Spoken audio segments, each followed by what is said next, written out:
Mr. Fazeli, Macron speaks of strategic ambiguity and destroying, violating drones. But can Europe backwards with unified action when southern members demand focus on migration, not missiles?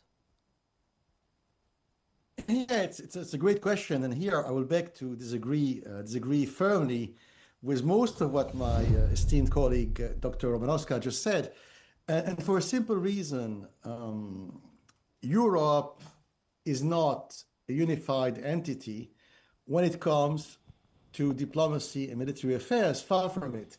In reality, the real name, the real full name of what we call the European Union is first and foremost the European Commercial and Economic Cooperation Community.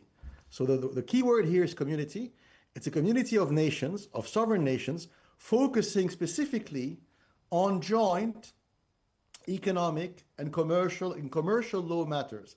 Later on, quite recently, with what we call, the Lisbon Treaty, we Europeans, a small appendage saying that, after focusing first and foremost on commercial and military and commercial law issues, we will develop slowly a modicum of convergence in the fields of diplomacy, and that's it, right? So but really no mention to security and so in the Lisbon Treaty, right. A common foreign policy is a minor paragraph, and a common defense is even lower, below common foreign policy. So what I'm coming at, of course, if you are Estonian, if you are Lithuanian, if you are Polish, you have a border with Russia. So as a Polish politician or as an Estonian, whatever general, your interest is to stretch the letter of the European constitutional law and say, oh yeah, it means that we are united all together. So, and Macron, by the way, Macron is on the same wavelength, which is really stupid in my opinion, because France and Italy and Spain, they have bigger fish to fry. So of course, Hungary, Italy, Spain, France, Portugal, Belgium have much bigger, more important issues to deal with, than the defense of Poland or Lithuania or Estonia, let alone Ukraine, which is outside of Europe.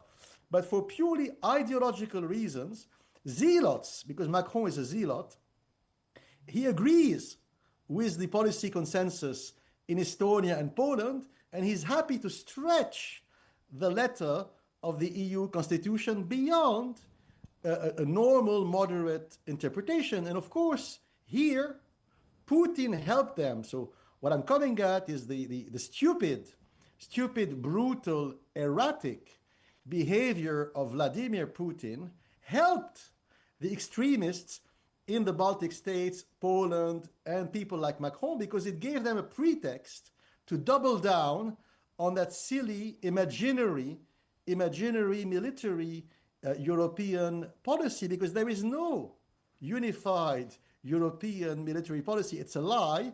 It's a small paragraph, and the EU constitution says that we have to focus on commercial and economic issue. And by the way, 2 days ago, the European Union published its latest macroeconomic figures. What do they say?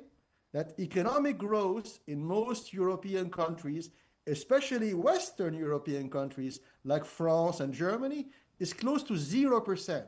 So now we have 0% GDP growth in France and Germany, and inflation is above the 2% objective of the European Central Bank. So the macroeconomic situation is really bad, and the immigration situation is out of control.